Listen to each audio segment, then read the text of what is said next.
Boa noite, pessoal. Tudo bem? Mais uma aula hoje, não é? Uma aula de neurofisiologia. Espero que esteja tudo bem com vocês, não é? Com as famílias de vocês. Por aqui está tudo bem, está tudo lindo comigo. Então hoje eu vou falar sobre o que? A aula de hoje é sobre dor, tá? Esse sentido que é tão importante para nós seres humanos, não é? E importante para qualquer área da saúde conhecer um pouquinho sobre dor. Dor é como todos os assuntos da neurofisiologia, ele é um assunto infinito, não é? A gente tem uma aula aqui para explicar algumas coisinhas sobre dor, mas assim, dá para se estudar uma vida inteira sobre dor. Se vocês pegarem um livro, existe um livro que é o livro do Melzack sobre dor, é um livro enorme, não é? Que tem os diferentes tipos de dor, tem cada dor de cada estrutura do corpo, tem muita coisa para se estudar sobre dor. Bom, mas a gente tem que começar de algum ponto. Então a gente começa aqui estudando a fisiologia da dor. A dor, ela tem algumas peculiaridades, vamos assim dizer, não é? Quais são as peculiaridades que tem a dor? A primeira coisa é que a maior parte dos sentidos, eles são muito específicos. Por exemplo, quando vocês olham, por exemplo, para algo, não é? O sistema visual de vocês está capturando uma imagem, não é? Está detectando uma imagem. Aquilo são fótons que estão sendo produzidos, não é? Naquela estrutura, não é? E estão viajando aqueles fótons até a retina de vocês e estão impressionando cones e bastonetes. Quando vocês ouvem algo, o que acontece? Existe uma energia sonora que é gerada, existe um deslocamento, né, uma onda que tem um deslocamento de matéria que atinge o tímpano de vocês, esse tímpano vibra e vocês vão acabar ouvindo algo. Quando vocês detectam um odor, vocês têm moléculas, que aí já é um pouco mais variado, né, diferentes tipos de moléculas que vão ter receptores no epitélio olfativo. Dor é um sentido que ele é multifatorial. Por que dor é multifatorial? Porque várias coisas diferentes podem causar dor. Vou dar um exemplo para vocês. Se vocês pegarem e fizerem o seguinte, se vocês colocarem ácido sobre uma parte da pele de vocês sentem dor. E ácido é um estímulo químico. Se vocês colocarem, se vocês derem um beliscão naquela mesma parte da pele, não é? Vocês também vão sentir dor. É um estímulo mecânico. Se vocês queimarem aquela mesma região, é um estímulo térmico e vocês também vão sentir dor. Então, o que acontece? A gente pode ter um estímulo mecânico, pode ter um estímulo químico, pode ter um estímulo de calor. Diferentes estímulos podem causar dor. Então, não é um estímulo específico, por exemplo, como no sistema visual, que são fótons. Se vocês pegarem e fizerem o seguinte, quando a gente ouve um determinado som, a gente não consegue ativar o sistema visual com esse som, não é? Isso não ocorre, tá?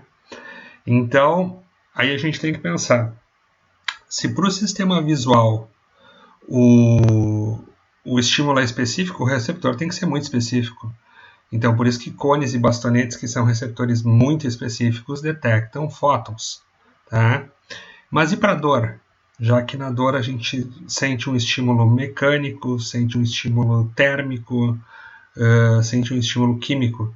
Que tipo de receptor que a gente tem que ter para a dor? Vocês acham que tem que ser algo muito especializado ou tem que ser algo muito simples? Tá? Tem que ser algo muito simples, tem que ser algo muito primitivo. E sentir dor é essencial, não é? Então, o que é muito simples? O que é o mais simples que nós temos na anatomia? Os receptores para dor são terminações nervosas livres. Tá? Então, são estruturas bem simples, são terminações nervosas livres que vão ser capazes de fazer o quê? Que vão ser capazes de serem ativadas por diferentes fatores e que vão levar essa informação até o sistema nervoso central. Aqui a gente tem uma representação dessas fibras levando a informação até a medula espinal, isso entrando no corno dorsal da medula espinal, aquilo que nós conversamos na última aula, né, na aula de medula espinal. Mas notem que essa fibra também ela pode fazer o quê? Pode ser uma fibra da face, por exemplo, e essa fibra da face, o que ela está fazendo? Ela está entrando lá no tronco encefálico. Então aqui eu tenho uma representação, e eu sempre gosto de manter essa imagem. Essa imagem é uma imagem de um livro do Eric Kandel, não é? É um livro de 1995. Eu gosto de manter essa imagem porque essa imagem era como a gente entendia a dor em 1995. Não que os conceitos que estejam aqui eles estão errados, não, vocês vão ver que a gente aprendeu muito mais sobre dor até o ano 2020. Né? Então, o que acontece? O que acontece é que, nesse livro de 1995, o que nós tínhamos? O que a gente sabia? Por exemplo, aqui a gente tem uma pele, e aí essa pele sofre uma lesão, e quando ela sofre essa lesão, diferentes substâncias vão fazer o quê? Vão ser lançadas com essa lesão, tá?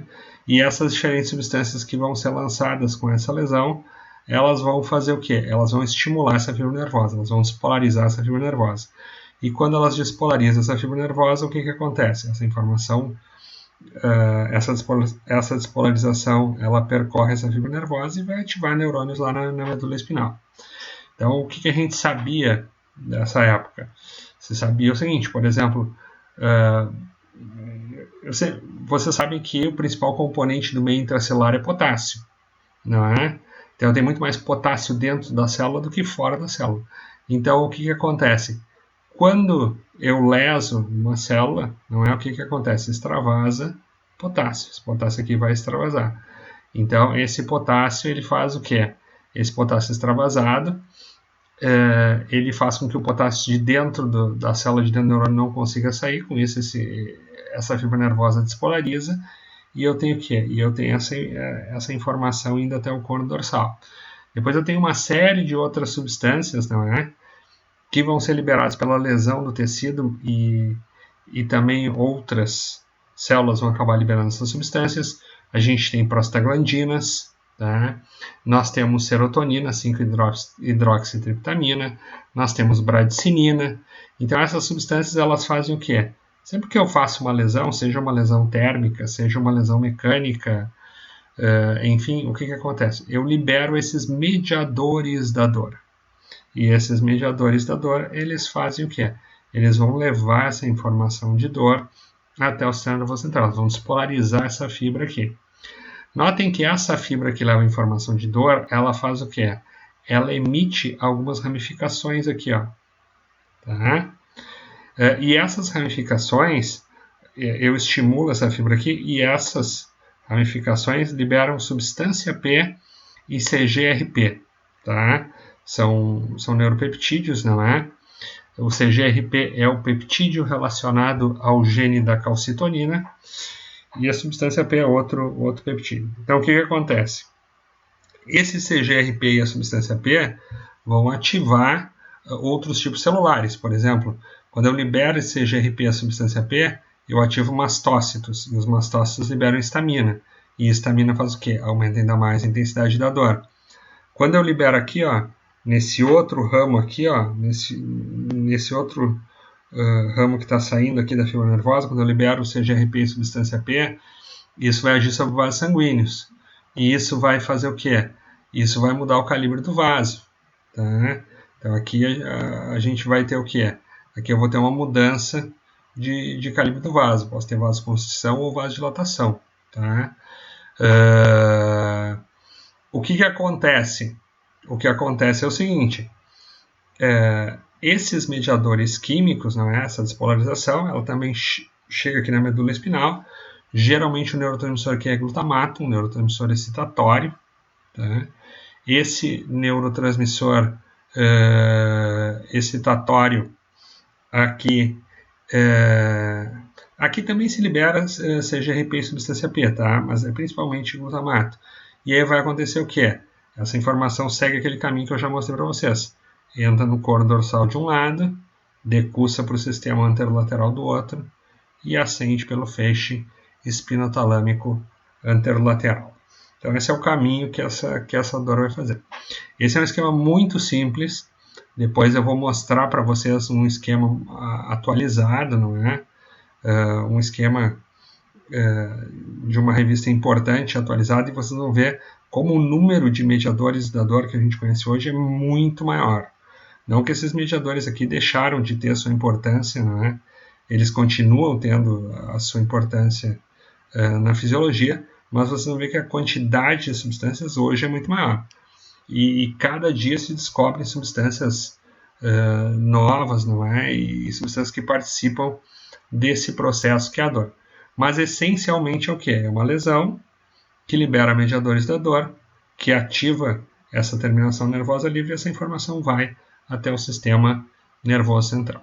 Aí vocês conseguem ver uma coisa, vocês conseguem notar que uma boa parte das drogas que vai ser utilizada no tratamento da dor, elas fazem o quê? Elas diminuem esses mediadores. Quando vocês diminuem a produção desses mediadores, não é? O que vai acontecer? Vocês vão estimular menos essa fibra nervosa e vão acabar sentindo menos dor, não é? Essa é a lógica que a gente tem nesse sistema. Qual é a primeira resposta que o organismo vai ter à dor? Sem sombra de dúvida, a primeira resposta que o organismo vai ter à dor é o nosso querido reflexo de retirada. Então, o que acontece? O indivíduo pisa numa taxinha e ele tem que fazer o quê? Ele tem que se afastar desse estímulo nocivo. Então, essa informação de dor vai lá, entra no coro dorsal da medula, toma conta de vários segmentos, ativa diferentes músculos e ele vai fazer o quê? E ele vai fazer esse reflexo de retirada. Ele vai retirar essa perna desse agente nocivo.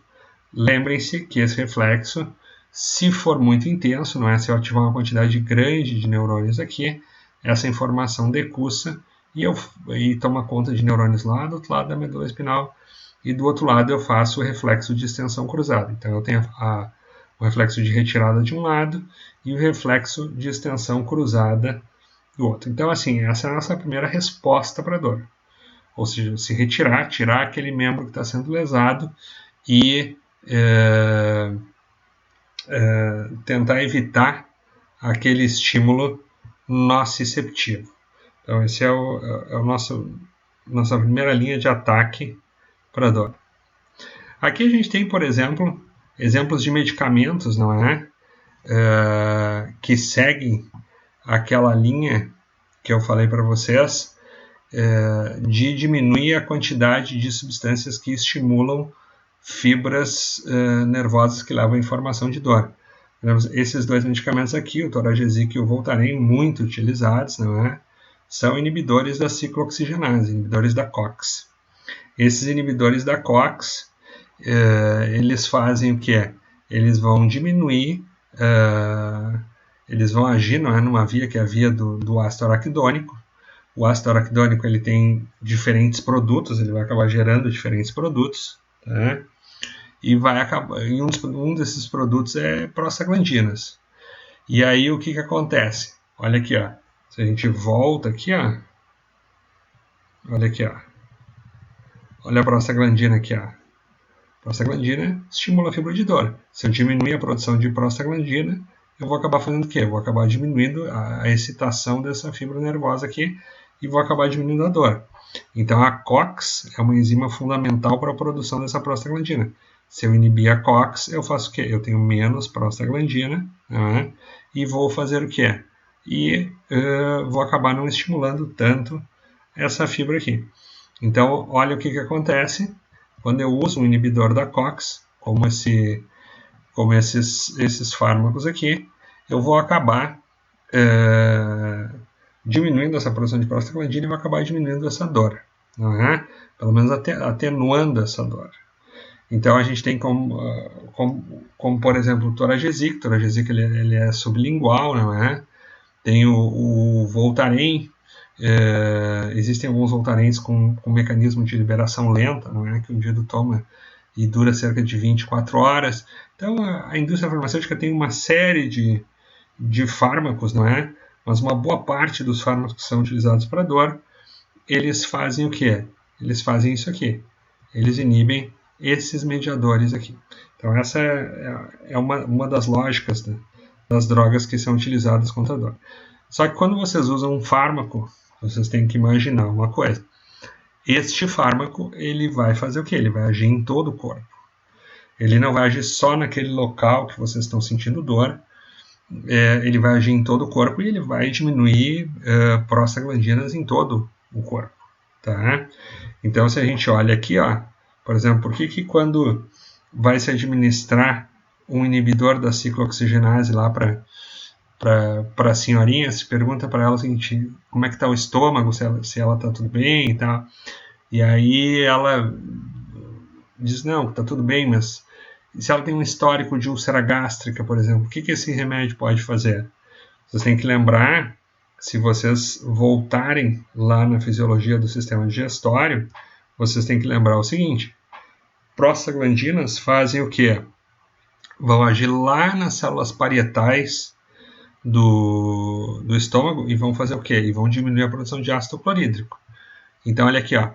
Se eu uso uma droga que inibe a ciclooxigenase, cai a ciclooxigenase. Além de cair a ciclooxigenase, vai acontecer o quê? Eu tenho com isso, caiu a ciclooxigenase, eu vou ter uma queda da prostaglandina. E quando eu tenho uma queda da prostaglandina, isso vai cair em todo o corpo, não é? Se a prostaglandina, se ela inibe a produção de ácido clorídrico pelas células parietais, o que vai acontecer? Quando cai a prostaglandina, imediatamente a célula parietal faz o quê? Ela produz mais ácido clorídrico. Produzindo mais ácido clorídrico, esse paciente ele faz o quê? Ele aumenta o risco, por exemplo, de fazer uma úlcera gástrica. Isso aqui é uma úlcera gástrica retirada, não é? Um procedimento cirúrgico, não é? Aqui a gente pode ver a ulceração e a lesão, não é?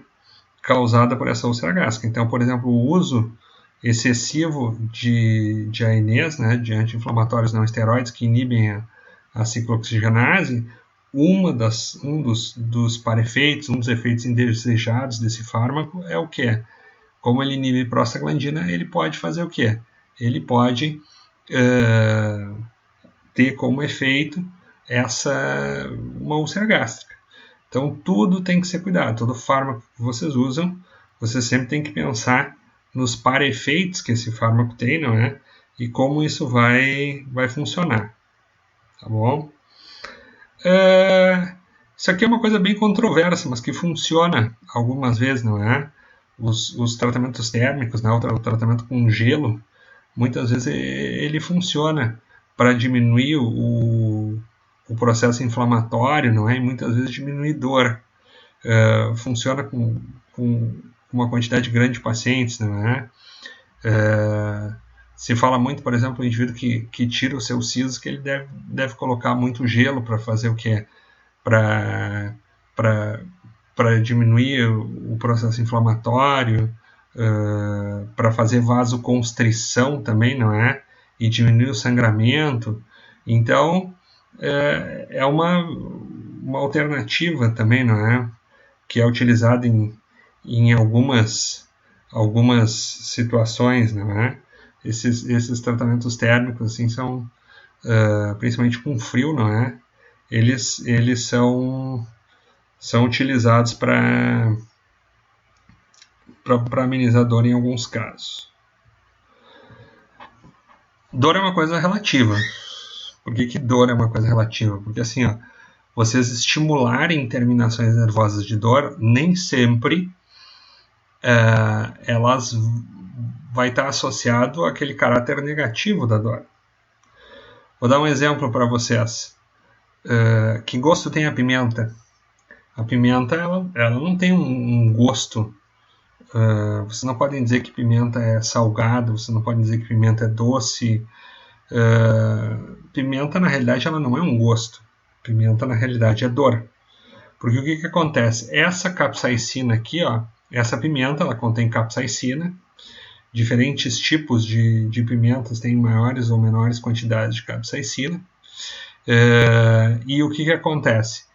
Essa pimenta, essa capsaicina, Primeiro, ela estimula terminações de calor, por isso às vezes a gente, quando come pimenta, tem a sensação que está quente, não é? E depois, depois dessa estimulação dos receptores de calor, ela começa a ativar receptores de dor. Então, pimenta, na realidade, é dor. Então, mas a gente não associa muito isso à dor. A não sei que a gente coma uma quantidade muito absurda de pimenta, mas as pessoas gostam de comer pimenta e acham aquilo saboroso e tal.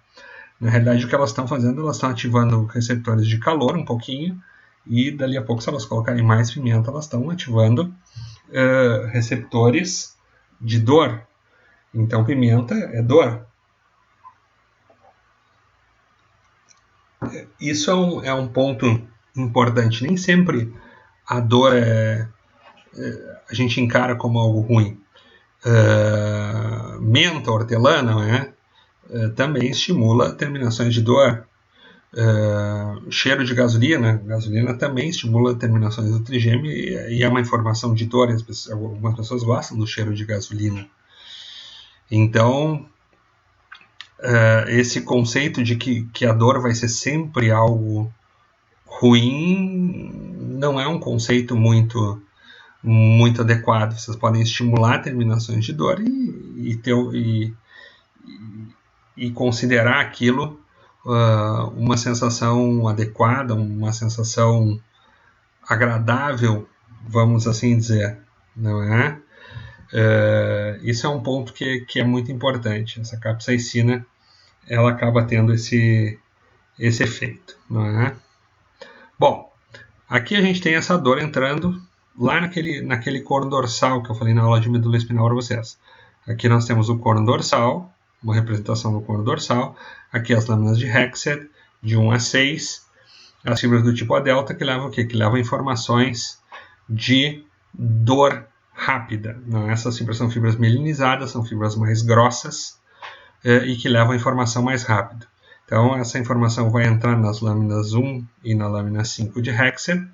E aqui embaixo nós temos a dor lenta, os nociceptores, as fibras nervosas que levam a informação de dor lenta. Essa dor lenta, ela é uma dor, como eu falei para vocês, é uma dor que a gente vai encontrar, por exemplo, na cavidade abdominal, normalmente. É uma dor visceral, é uma dor que não tem uma localização muito precisa. Não quer dizer que ela não seja uma dor forte, não é só quer dizer que a gente não consegue localizar ela adequadamente, exatamente porque a inervação é muito esparsa naquela região. Se vocês pegarem, por exemplo, uma fibra, a delta que inerva a ponta do dedo, não é? E vocês colocam uma agulha embaixo da unha no dedo, vocês sabem exatamente qual dedo vocês colocaram e talvez até que ponto da unha que foi machucado. Mas vocês não sabem dizer dentro da cavidade abdominal exatamente aonde que está doendo, não é? Porque a inervação aqui é muito esparsa, enquanto aqui a inervação é muito detalhada e vocês conseguem dizer exatamente aonde está, de onde está saindo aquela dor. Tá? Volto a dizer para vocês, não me interessa saber exatamente qual lâmina de Hexed chegam as fibras do tipo A e qual lâmina de Hexed chegam as fibras do tipo C, mas é interessante você saber que tem dois tipos diferentes de fibras que levam informação de dor, não é? E que esses tipos diferentes, não é? De fibras conduzem informações diferentes, uma de dor rápida e outra de dor lenta. Bom, essa figura foi muito explorada na nossa aula de medula espinhal, eu não vou repetir ela, e é aquela figura básica para mostrar que a dor do pescoço para baixo, ela faz o quê?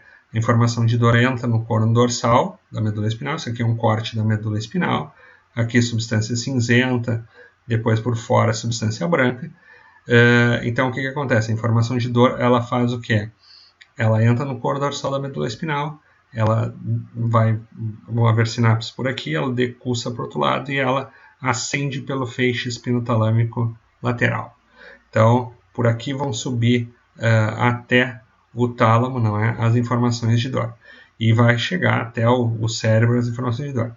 Então, aquela dor que eu sinto do lado esquerdo do corpo, lembrando sempre que essa imagem está de frente para vocês, então aqui fica o lado esquerdo do indivíduo, aqui fica o lado direito. Então, o que acontece? Essa informação de dor, por exemplo, da minha mão esquerda, ela entra no corno dorsal do lado esquerdo, decursa para o sistema anterolateral do lado direito e vai chegar na medula espinal, vai chegar, perdão, no cérebro, não é? Do lado direito. Essa figura foi bastante explorada na aula de medula, não tem necessidade de a gente explorar mais ela aqui. Agora, vamos diminuir aqui um pouquinho para vocês poderem ver essa via da dor completa. Vamos baixar aqui. Tá. Olhem para onde vai essa informação de dor. Essa informação de dor ela faz isso aqui, ó. Entrou a informação de dor aqui, ó. Pode ser a fibra delta ou a fibra do tipo C. Entra essa informação de dor, entra no corno dorsal. Essa informação tem várias sinapses, decursa para o sistema anterolateral e ela começa a subir.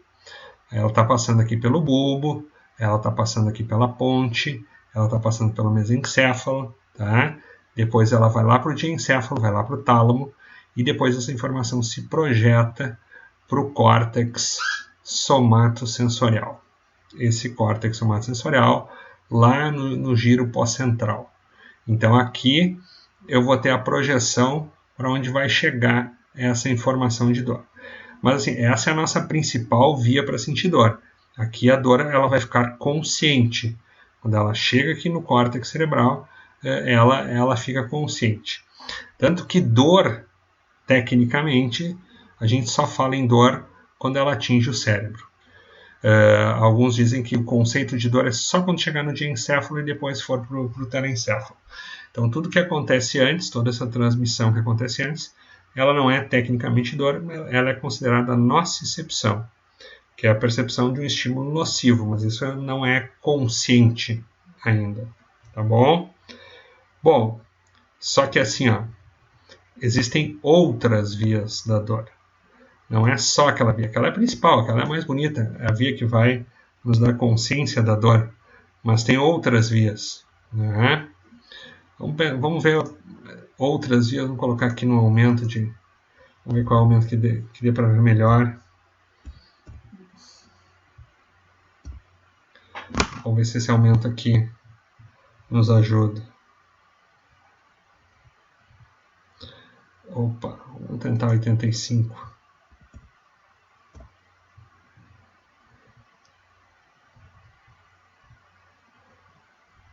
Aqui. Tá aqui, tá ótimo. Olhem só. Primeira é a espino-reticular.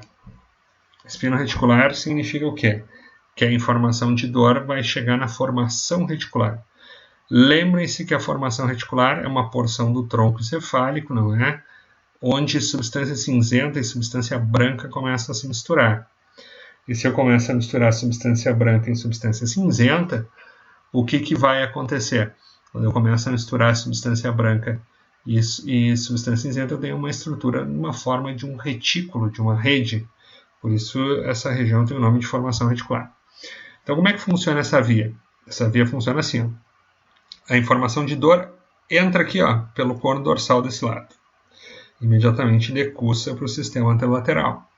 Quando ela decursa para o sistema anterolateral, ela faz o quê? Ela decursa para o sistema anterolateral e ela começa a subir. E aí, quando ela chega nessa formação reticular, tá? Lá no bulbo e na ponte, eu tenho núcleos do bulbo e da ponte que fazem o quê? Que recebem fibras.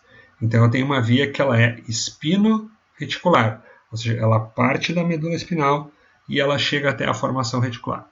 Por que eu tenho que ter essas informações chegando até a formação reticular? A formação reticular controla várias coisas. Aqui no tronco, nós temos o controle de várias funções do organismo. Tá? Por exemplo, como vocês já viram, pressão arterial é controlada aqui no tronco.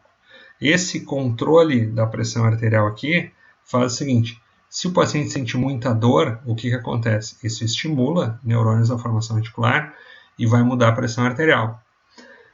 De um modo geral, se a dor é levemente intensa, se nós temos uma dor de uma intensidade leve, ela tem uma tendência a fazer o quê? Ela tem uma tendência a ativar núcleos do tronco que vão acabar ativando o sistema simpático. E aí, quando ativa esse sistema simpático, o que vai acontecer? A tendência é a pressão arterial aumentar. Se a dor for de leve a moderada, a tendência é essa dor aumentar. A pressão aumentar, perdão. Se, por um acaso, essa dor for muito intensa, mas muito intensa mesmo, ela pode pegar o núcleo dorsal do vago. Ela pode pegar a saída do nervo vago. E isso pode ativar o nervo vago, e o nervo vago vai fazer o quê? Aí o nervo vago vai até a projeção do nervo vago vai até o miocárdio, libera uma quantidade grande de acetilcolina, e aí quando libera essa quantidade grande de acetilcolina, reduz a frequência cardíaca, reduz o fluxo sanguíneo por carótidas e vertebrais, e quando se reduz o fluxo sanguíneo pelas carótidas vertebrais, pode causar o quê? Pode causar um desmaio, uma síncope, uma perda súbita de consciência. Tá? Por isso que dor em excesso pode fazer o quê? A dor em excesso pode causar um desmaio. Por quê?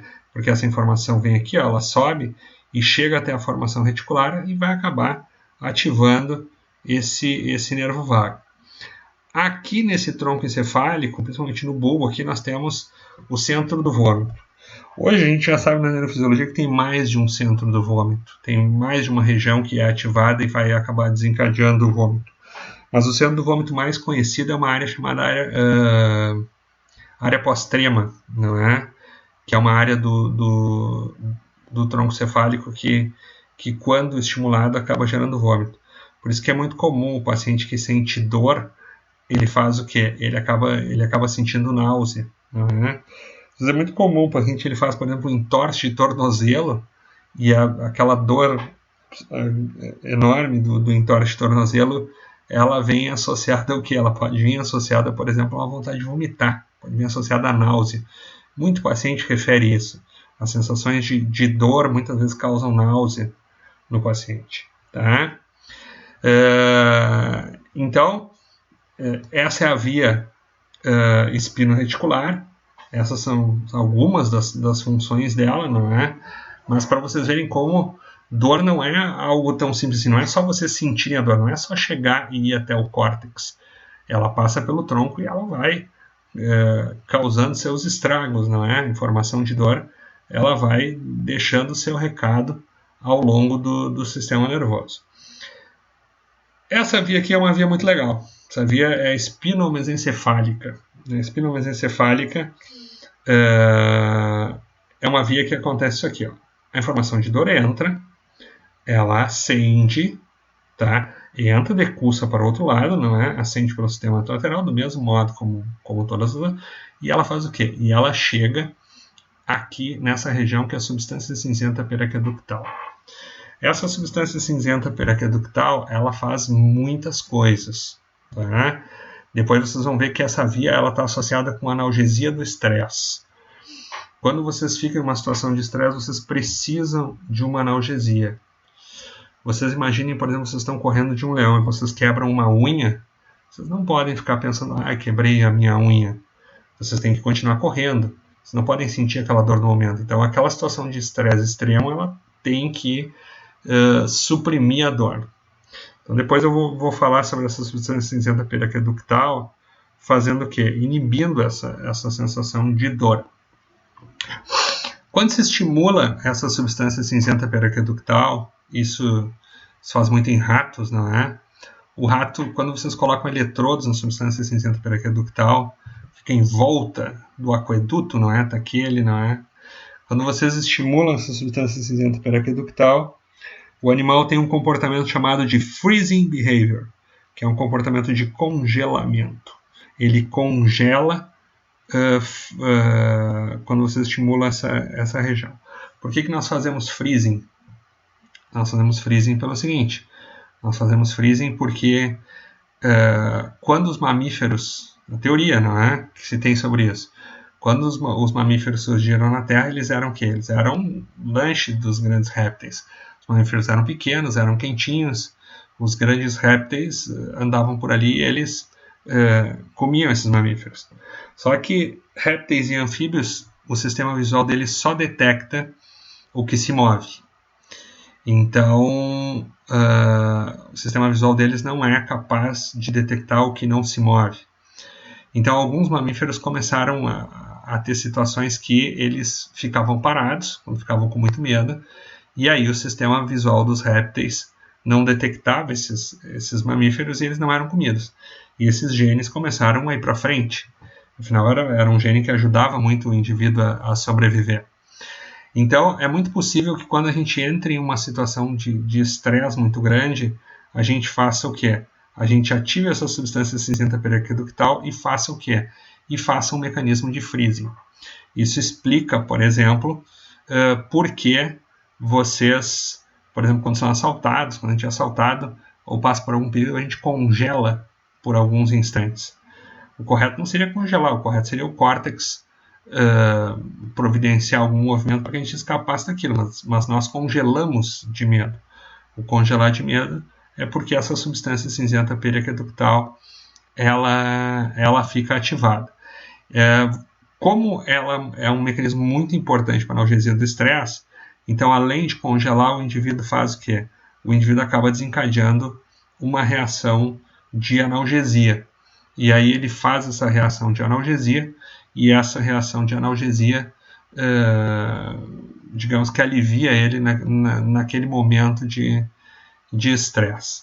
Tem uma situação que é muito comum, não sei se vocês já observaram isso, mas, por exemplo, uma serpente, quando ela vai devorar uma pequena ave, não é?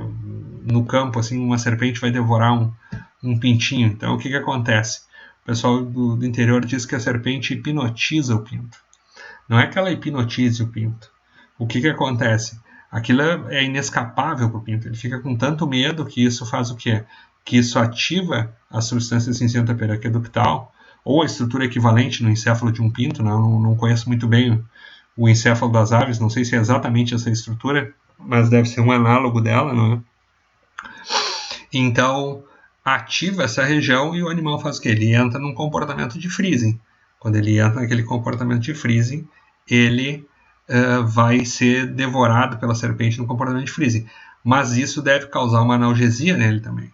Ele deve liberar substâncias que vão fazer o quê? Ele deve liberar substâncias que vão diminuir essa sensação de dor que ele estaria passando pelo momento. Existem mais vias que vocês têm que imaginar que isso é um conjunto de neurônios e tem muitas comunicações aqui. Mas, assim, as grandes vias são que essa via que vai para o córtex, que dá a sensação consciente da dor, não é? Essa espino-reticular aqui, que vai nos causar náusea, que vai alterar nossa pressão arterial, e essa via que vai da medula espinal, espinomesencefálica, que vai fazer o quê? Que vai acabar causando essa analgesia do estresse.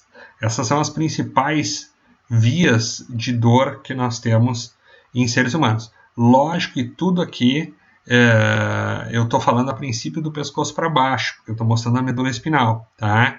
Mas assim, quando a gente para pensar nas vias de tronco, aquela via que vem do trigêmeo que traz a dor, ela faz o quê? Ela vai entrar na ponte e vai fazer o quê? Ela vai entrar e vai seguir caminhos muito semelhantes aqui. Depois eu vou mostrar as vias do trigêmeo. As vias do trigêmeo são um pouco mais complexas, mas o princípio é o básico. Tudo isso vai ser ativado. São vias bem conservadas e bem compartilhadas entre a medula e os pares cranianos. Olha aqui, aqui eu tenho uma figurinha mostrando essa analgesia do estresse.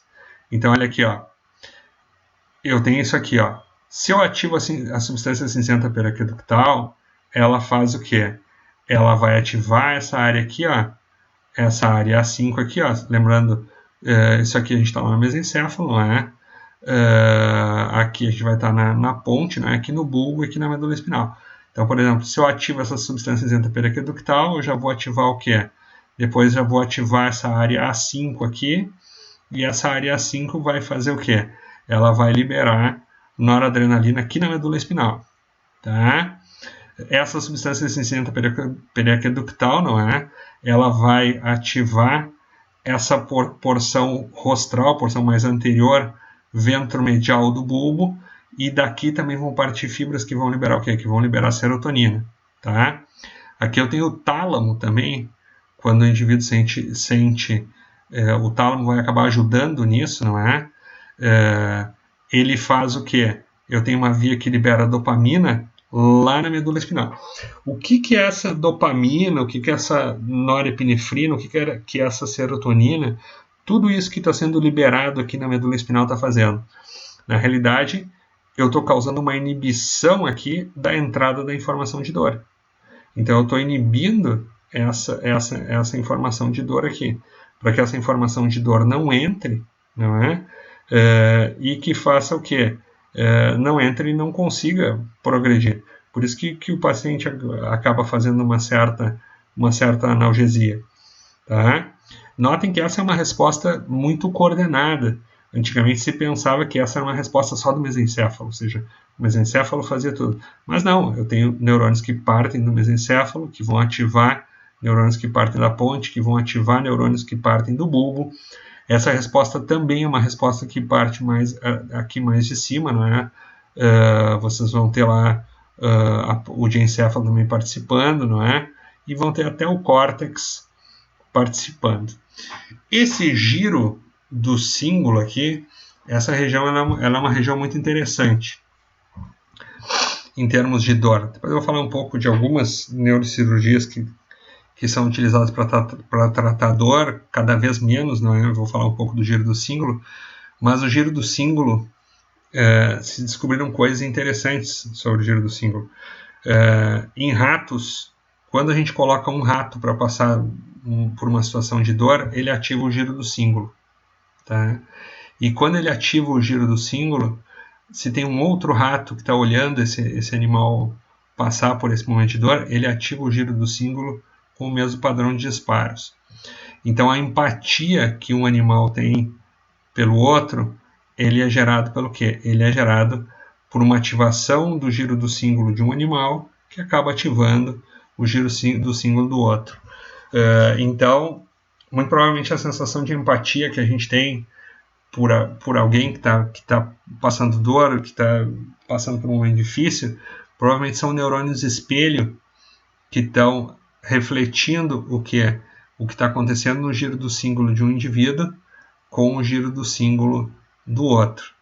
Então, essa questão de neurônios espelho, dos neurônios de um indivíduo refletirem o que está acontecendo no encéfalo do outro indivíduo, durante muito tempo se pensava que isso era apenas uma questão motora. O que acontecia? Por exemplo, um bebê, vocês colocavam a língua para um bebê, o bebê colocava a língua de volta. Então, eram neurônios espelho do córtex motor, que o bebê imitava o movimento de vocês. Isso vocês podem testar facilmente com o bebê. Vocês fazem uma careta, o bebê faz uma careta igual, vocês colocam a língua, o bebê coloca a língua. Então, durante muito tempo se pensou que esses neurônios espelho eles eram exclusivamente motores. Mas não, hoje a gente sabe que esses neurônios espelho eles têm a ver com a empatia também. E hoje existe um conceito, que é um conceito muito interessante na neuro, que é o que a gente chama de depressão contagiante. Um conceito que tem aumentado bastante na neuro, que é o seguinte: o paciente que é depressivo e ele vive com uma outra pessoa que não tem essa depressão, talvez ele consiga ativar neurônios espelho da outra pessoa e tornar a outra pessoa depressiva, ou seja, contagiar a outra pessoa. E talvez o contrário exista também, ou seja, uma pessoa que é mais alegre, ela pode fazer o quê? Ela pode ativar outros neurônios naquele paciente, naquele indivíduo depressivo, e pode melhorar um pouco a vida daquele indivíduo. Então hoje o que se testa é ver, por exemplo, o quanto esse giro do cíngulo se modifica. Em ratos se faz um protocolo de depressão, não é, com esse giro do cíngulo, e se vê com outro ratinho que não está deprimido, se vê, por exemplo, se os neurônios do giro do cíngulo desse outro ratinho respondem do mesmo jeito, se eles mudam de forma, se eles disparam do mesmo jeito. Então, hoje a gente sabe que o comportamento humano pode ser bastante alterado e pode ser imitado, né? Não apenas na parte motora, mas também nessa parte mais sentimental, vamos assim dizer, né? Isso é uma coisa interessante dessa região, desse giro do 5. Aqui a gente tem o fármaco que é muito utilizado para a dor, quando a dor fica mais forte, não é? Morfina e os derivados de morfina. A morfina ela vai agir em receptores opioides e a morfina ela vai agir. A morfina tem ações que vão desde a própria fibra nervosa, impedindo a subida do estímulo nervoso. Depois a morfina tem receptores opioides que ficam aqui, ó, no corno dorsal e impedem a passagem dessa informação. E hoje a gente sabe que a morfina vai agir até lá no córtex somatosensorial. Então, funciona super bem, não é? Para casos de dor mais severa. É bem interessante, não é? O efeito da morfina é um analgésico, né, que acaba sendo muito utilizado, principalmente no ambiente hospitalar, né? Tem um certo poder de adição, não é? De se tornar viciado em morfina. Aqui aquela analgesia do estresse que eu falei para vocês, né? Olha essa zebra aqui, ela tem que ter uma analgesia, ela tem que continuar correndo, ela não pode, o leão vai dar uma mordida ali, ela não pode fazer o seguinte, ela não pode parar, não é? Então tem que ter uma analgesia do estresse aí nesse animal. Bom, agora a informação se projeta em direção ao córtex. Quando ela se projeta em direção ao córtex, vai se projetar em direção ao córtex somatosensorial, aqui no giro pós-central. Isso é uma visão lateral, não é que nós estamos tendo do hemisfério esquerdo. Estou olhando o hemisfério esquerdo aqui lateralmente, aqui a parte da frente, aqui a parte de trás, aqui em cima e aqui embaixo, não é? E aqui a fissura central, e aqui eu tenho o quê? Eu tenho esse giro pós-central. Aqui tem uma coisa que é interessante. Notem que os neurônios se projetam, mas eles não se projetam para qualquer lugar. Notem que existe uma organização somatotópica, ou seja, eu tenho o tronco, depois eu tenho a mão, depois eu tenho o rosto, eu tenho uma representação do corpo aqui. Se eu cortar aqui, não é? E for observar, não é? Esse homúnculo sensorial, não é? Eu estou cortando esse córtex aqui, e aí eu tenho o homúnculo sensorial. Se eu cortar o córtex motor mais à frente, eu tenho o homúnculo motor, não é? Esses homúnculos, eles foram descobertos, foi descoberto principalmente por um pesquisador chamado Penfield, mas hoje o homúnculo se chama homúnculo de Penfield e Rasmussen. O Rasmussen também participou da descoberta desse homúnculo. O que eles faziam naquela época? Eles pegavam, eles eram neurocirurgiões, e eles faziam a neurocirurgia e eles colocavam eletrodos em diferentes partes do encéfalo e estimulavam diferentes partes do encéfalo. E durante a neurocirurgia, isso é um procedimento que é feito até hoje, não é? E eles estimulavam partes do encéfalo e viam o que o indivíduo respondia, não é? Às vezes ele tinha contração de um membro, às vezes ele dizia que sentia um formigamento, por exemplo, na ponta do pé. Então, se ele tivesse um movimento, por exemplo, do dedão, a gente se sabia o quê? Se sabia que ali estava se estimulando o córtex motor relacionado ao quê? Relacionado ao dedo. Se ele tivesse, por exemplo, uma sensação de formigamento no pé, se sabia que ali estava se estimulando os neurônios sensoriais, não é? Que recebiam informação sensorial das fibras que vinham do pé. Esse homúnculo significa pequeno homem, né? Essa é a tradução de homúnculo, não é? Primeira coisa sobre os homúnculos, vocês dando uma olhada assim, como é que a gente sabe qual é o homúnculo motor e qual é o homúnculo sensorial? São bem parecidos, não é? a área da mão é muito grande, não é? Nos dois. A área da face é muito grande nos dois. Mas assim, ó, qual é o principal dedo motor da mão para nós seres humanos? Aqui, ó, dedão. Não é? O nosso polegar. Não é? E aqui, o dedo indicador é o principal dedo que a gente vai observar no homúnculo sensorial. Então, se alguém mostrar uma figura de um homúnculo de Penfield para vocês, e perguntar assim, isso é um homúnculo motor ou isso é um homúnculo sensorial, vocês rapidamente podem olhar.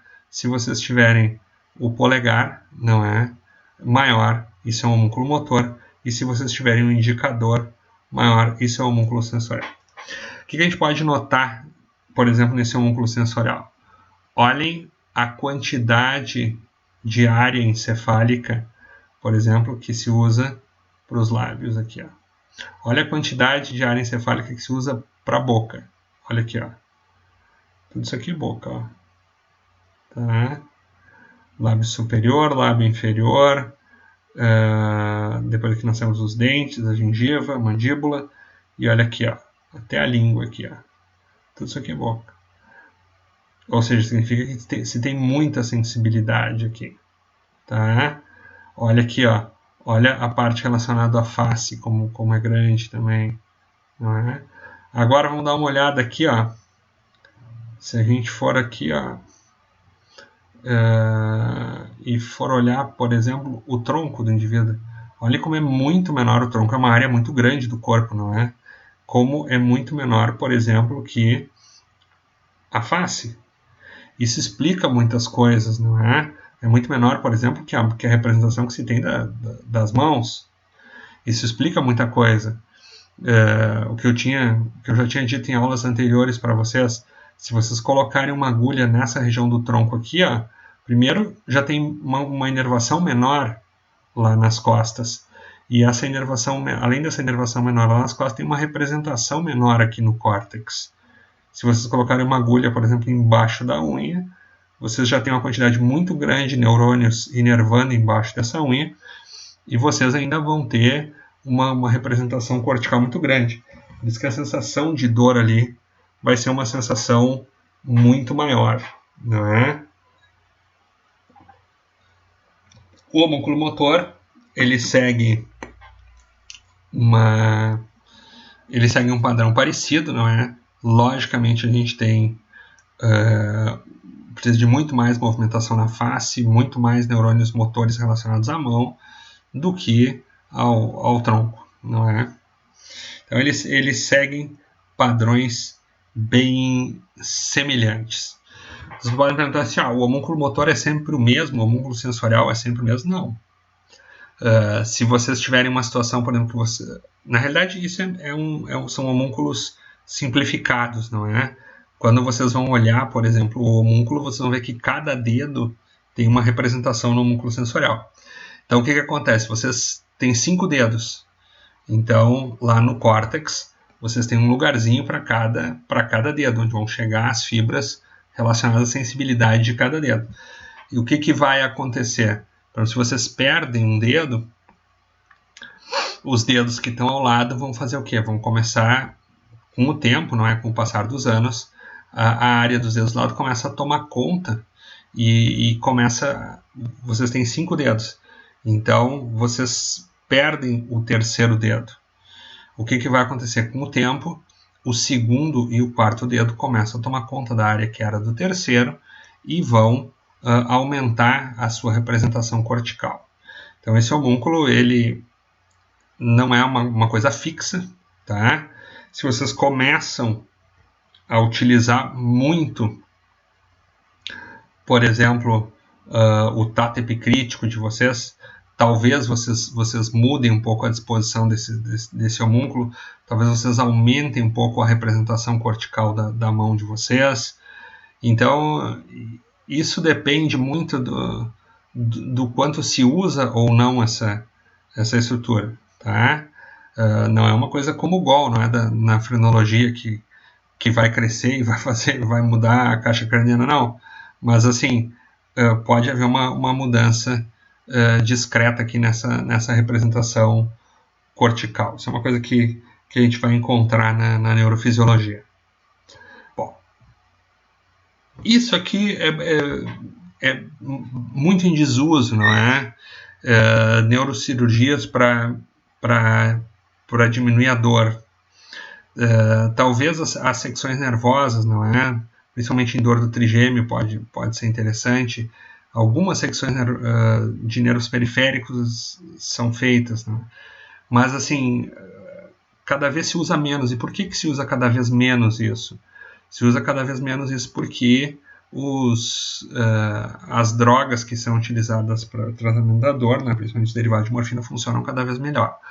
Mas são coisas que podem ser pensadas, por exemplo, em pacientes com câncer em estágio terminal, no qual nem mesmo os derivados de morfina funcionam.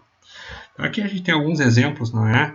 Basicamente a gente tem a via da dor aqui, onde a gente vai seccionando essa via, a gente pode interromper essa informação. Por exemplo, pode-se cortar o nervo aqui, não é? Pode-se cortar o nervo na sua entrada, no corno dorsal. Isso aqui é uma cordotomia anterolateral, se corta a medula espinal, tá? Se corta o sistema anterolateral, e aí a dor não consegue ascender. Tem o corte do giro do cíngulo e a retirada de parte do lobo frontal. Esse corte do giro do cíngulo e essa retirada do lobo frontal, de uma parte do lobo frontal, geram uma coisa muito interessante, geram um quadro que a gente chama de assimbolia para a dor. O que é assimbolia para a dor? A simbolia para a dor é o seguinte: o paciente, tu pergunta para ele se ele sente a dor, ele vai te dizer que sim, que ele sente a dor. E tu pergunta para ele se a dor incomoda, ele vai dizer que não, que a dor não incomoda ele, que a dor não causa nenhum tipo de incomodação para ele. Então, isso é muito interessante porque casa muito bem com aquilo que a gente tinha conversado antes, né, sobre o giro do cíngulo, participando daquela coisa de empatia, de um caráter emocional da dor, não é? Então, por exemplo, quando vocês tiram esse giro do cíngulo, o que acontece? O paciente ele sente a dor, mas não perde esse caráter emocional, perde esse caráter simbólico de dor para ele. Bom, dor muscular. Dor muscular tem várias teorias sobre dor muscular. Uma teoria é que ela é causada pelo excesso de potássio. O que acontece? Sempre que se faz uma atividade física, essa atividade física rompe células. Ela vai romper células musculares, e isso vai extravasar potássio. Quando extravasa esse potássio, o potássio que está dentro da fibra nervosa não consegue sair, essa fibra despolariza, isso causaria dor. O excesso de lactato pode causar dor também, não é? E a isquemia. Lembrem-se que o que acontece? Quando a gente tem uma contração da musculatura, a musculatura faz o que? A musculatura vai fazer quando vocês contraem o músculo aperta o vaso, o músculo comprime o vaso. Não é que vocês têm uma vasoconstrição, vocês têm uma constrição dos vasos. Isso é importante o aluno entender que vasoconstrição não é a mesma coisa que constrição do vaso. Vasoconstrição é quando a musculatura do vaso diminui o calibre do vaso. E constrição dos vasos é quando alguma estrutura externa aperta o vaso. Então é muito comum, por exemplo, quando o músculo se utiliza muito o músculo e o músculo contrai muito, ele aperta os vasos e ele acaba fazendo uma isquemia. Por isso que os exercícios isométricos, o indivíduo não aguenta durante muito tempo exercício isométrico. Ou seja, uma contração contínua. Por quê? Porque nessa contração contínua ele está apertando o vaso. E quando ele aperta o vaso, falta fluxo sanguíneo. E aí ele já não consegue manter a produção de ATP e ele vai parar com aquele exercício. Vocês não vão... quem conhece a academia sabe que tem aquela prancha, não é? O indivíduo não consegue ficar muito tempo fazendo aquela prancha. Por quê? Porque aquilo é totalmente isométrico. Então, enquanto está fazendo aquilo, os músculos estão apertando os vasos e estão fazendo um evento isquêmico. Outra é um exemplo, não é, que temos aí. Outro exemplo que eu dou também, né, que tem aquela briga com a anatomia de qual é a origem real daquela dor no flanco, não é? Na fisiologia se fala muito que a dor no flanco é causada por quê? Ela é causada por um evento isquêmico do diafragma. Ou seja, o indivíduo respira numa frequência respiratória tão grande, ele tem tanta contração do diafragma, que acaba fazendo um evento isquêmico desse diafragma. Mas, como nós comentamos na semana passada, essa dor no flanco tem várias teorias para ela. Dor na víscera. O que faz a víscera doer? A víscera dói ou porque ela estira, ou porque tem uma lesão nessa víscera, ou porque tem um processo inflamatório nessa víscera, não é?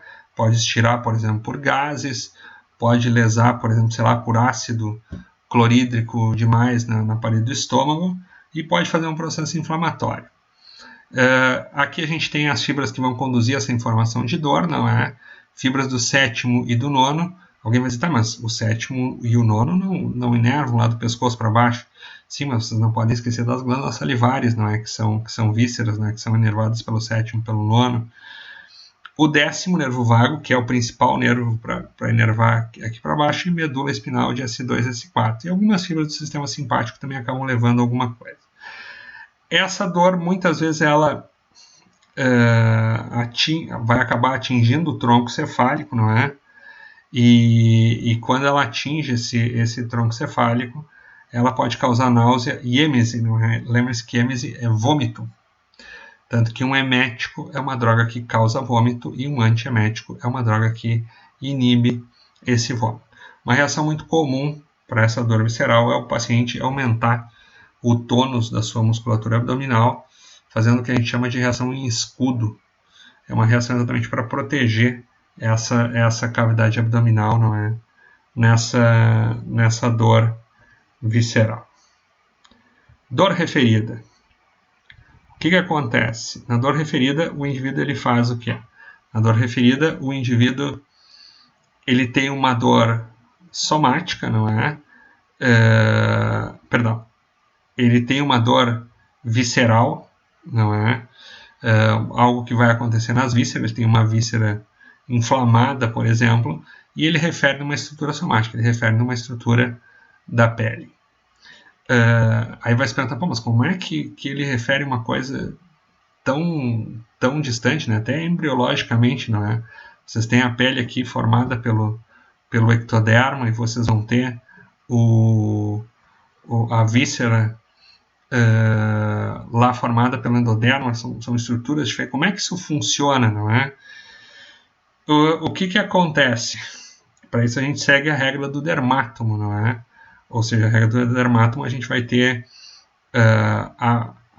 a fibra nervosa que vai inervar a víscera e a fibra nervosa que vai inervar aquela pele tem que sair da mesma origem, do mesmo segmento embrionário, não é? E vai acabar tendo uma disposição bem próxima na medula espinal.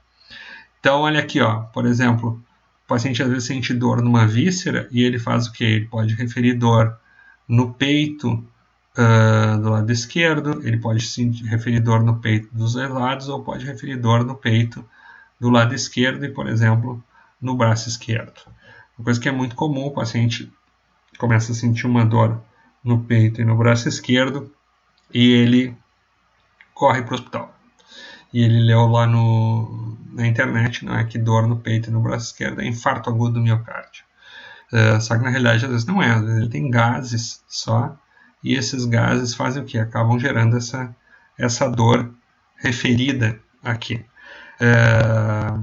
Então, é muito... Algumas vezes a dor ela ocorre em uma determinada estrutura que é relativamente distante e o paciente vai referir em outra, não é? Então isso é muito, muito comum esse evento aqui de dor referida. Mas lógico, o infarto do miocárdio vai gerar dor, vai gerar formigamento, vai gerar uma sensação de pressão nesse braço esquerdo e no peito do lado esquerdo. Não deve ser ignorado dentro da medicina. Bom, por que existe essa dor referida? Existem duas teorias. Uma teoria da convergência e outra teoria da facilitação. Qual é a teoria da convergência? eu tenho a estrutura somática, não é? Eu tenho o peito, por exemplo, e tem a víscera abdominal. Então, uma teoria é que as fibras iriam convergir na medula espinal por um mesmo caminho. Então, converge aqui e faz o quê? Decursa e sobe pela espina talâmica do mesmo lado. Como na vida de um indivíduo, tu tem, por exemplo, uma boa parte da tua vida, tu vai sentir muito mais dor no braço do que dor, por exemplo, no miocárdio, o teu encéfalo se acostumaria a fazer o quê? A sentir essa dor no braço, e aí tu, quando sentisse essa dor no miocárdio, ia referir para o braço. E existe a teoria da facilitação, ou seja, uma teoria que existem dois caminhos diferentes, um caminho para a dor da víscera, um conjunto de fibras que leva à dor da víscera, e um conjunto de fibras que leva à dor da estrutura somática. Mas aí o que aconteceria? Algumas fibras que levam informação de dor da víscera teriam colaterais aqui e estimulariam também a dor no braço. O que a gente sabe hoje, quando se estuda essas fibras, a gente sabe que as duas coisas existem. Não é? Sabe que existe um pouco de convergência e existe um pouco de facilitação. Mas essas são as duas teorias originais, mas hoje a gente sabe que isso é bem misturado. Tá? Olha aqui o que eu falei para vocês. Quando eu comecei a aula, eu mostrei um slide de 1995. E aqui, esse slide, se eu não me engano, ele é de 2017 ou 2018. Não, ele é de 2018 ou 2019. Então aqui, ó, a gente tem uma lista atualizada dos mediadores da dor. Então olha aqui, ó. Primeiro a gente consegue ver que tem várias células que participam. Aqui tem terminação nervosa, não é? E eu tenho vários receptores que vão fazer o quê? Que vão ser estimulados e vão acabar desencadeando a informação de dor. E eu tenho várias células que vão liberar mediadores para dor. Tá? Eu tenho células T, eu tenho mastócitos, eu tenho macrófago, eu tenho neutrófilo. Então, olha como eu tenho um conjunto de células que pode liberar substâncias que vão acabar causando dor. E aqui, ó, ainda tem a bradicinina, a prostaglandina, a histamina. E aqui eu tenho uma série de substâncias. O CGRP, o peptídeo relacionado ao gene da calcitonina. Então, eu tenho uma série de substâncias aqui que vão fazer o quê? Que vão acabar estimulando essa fibra aqui de dor. Jamais pediria para vocês decorarem todas essas substâncias, até porque essa figura é de 2018, 2020 já deve ter uma figura nova, não é, com mais coisas sobre isso, não é, e mais informações sobre isso. Então, o pessoal que trabalha com farmacologia, quando vocês forem para a farmacologia, vocês vão ver isso com mais detalhe, mas o pessoal que trabalha com farmacologia trabalha o quê? Trabalha bloqueando essas vias aqui para não estimular esse neurônio, para que essa informação de dor não vá progredir, não é? Então, esse é o grande objetivo, utilizar drogas que façam o quê? Que impeçam a progressão desse estímulo ao longo desse neurônio. Dor neuropática. Dor neuropática é causada por uma lesão de sistema nervoso periférico. Normalmente a gente vai encontrar no paciente diabético, o paciente com herpes também a herpes mais pegada, não é? Vamos dizer assim, que vai atingir o sistema nervoso de um modo mais forte, não é?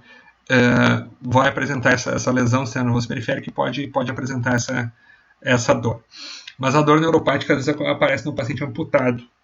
Ele faz uma lesão e às vezes ele perde um membro e ele pode referir dor em um membro que não existe mais.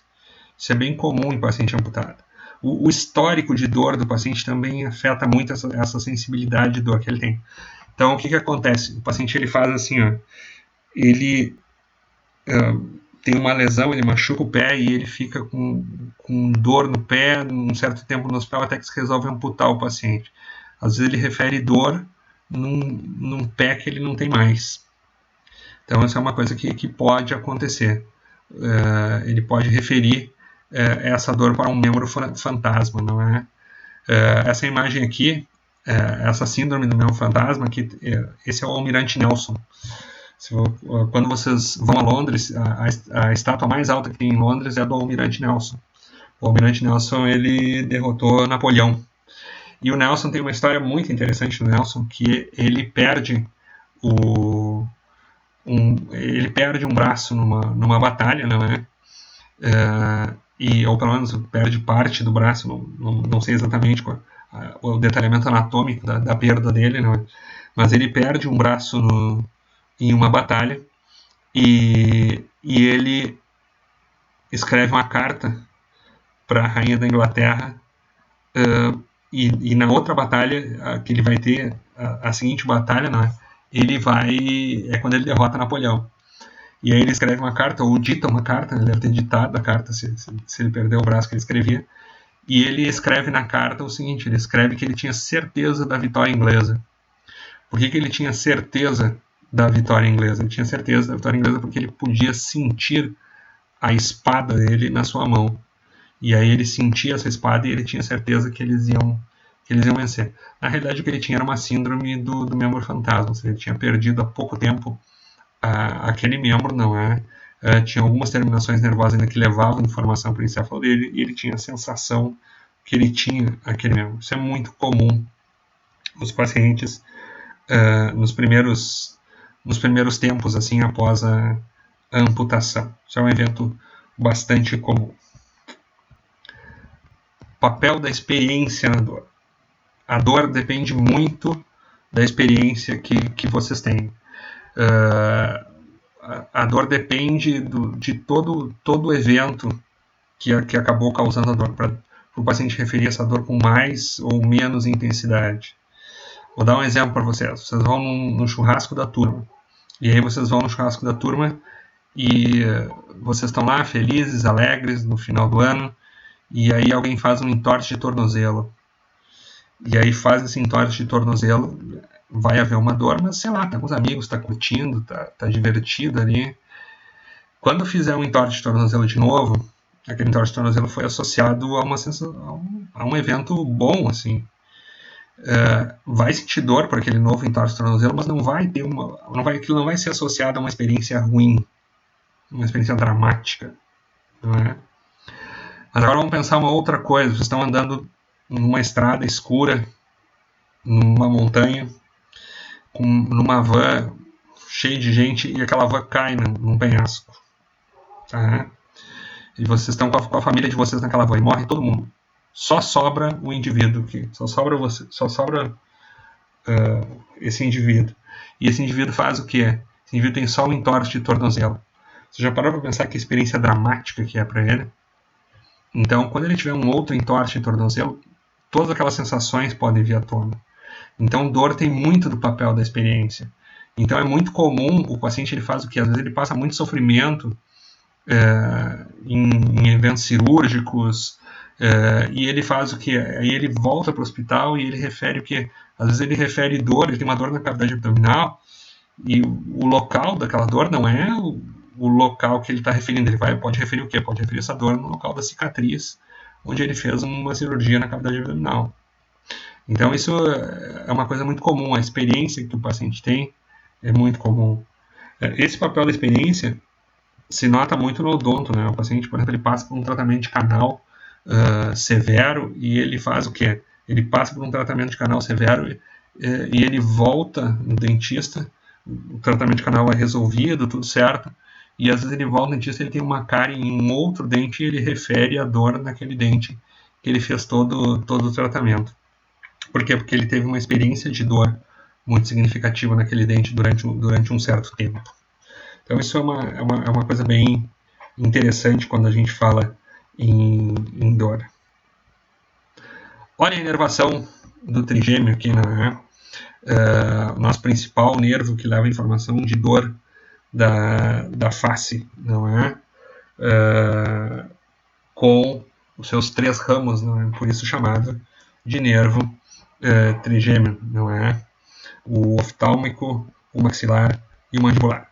O trigêmeo tem uma coisa muito interessante aqui, ó, da inervação dele. Dá uma olhadinha aqui a gente pode ver os 3 ramos, né? Vamos dar uma olhadinha aqui, ó, na inervação do trigêmeo. Olha a inervação do trigêmeo. Aqui a gente tem, por exemplo, as fibras do trigêmeo. Olha só, aqui em azul tem as fibras de tato e pressão. Tato e pressão são basicamente a mesma coisa. Tá? A pressão é o tato continuado, não é? Aqui a gente tem as fibras que levam dor e temperatura em vermelho, as que levam tato e pressão estão em azul. as que levam dor e temperatura estão em vermelho, e as que levam a sensação, o grau de estiramento da musculatura estão representadas em verde, né? Lógico que tem outras fibras aqui que não estão aparecendo, não é? Mas as principais estão aqui. Então, olha o que a gente tem aqui, ó. Dor e temperatura em vermelho. Olha aqui, ó, ramo oftálmico. Ele faz o quê? Ele vem aqui, ó, converge no mesmo ponto, tá? Os outros dois ramos, tá? O maxilar e mandibular, aqui, ó, convergem tudo para o mesmo ponto, tá? E olhem o que esse nervo faz. Ele entra aqui na ponte e ele faz o quê? Olha como a informação desce aqui, ó. Desce, passa pelo bulbo e vem aqui, ó. Chega quase aqui, ó. Chega aqui na porção, no comecinho da porção cervical, ó, da medula espinal. E olha o que acontece. Ele faz aqui, ó.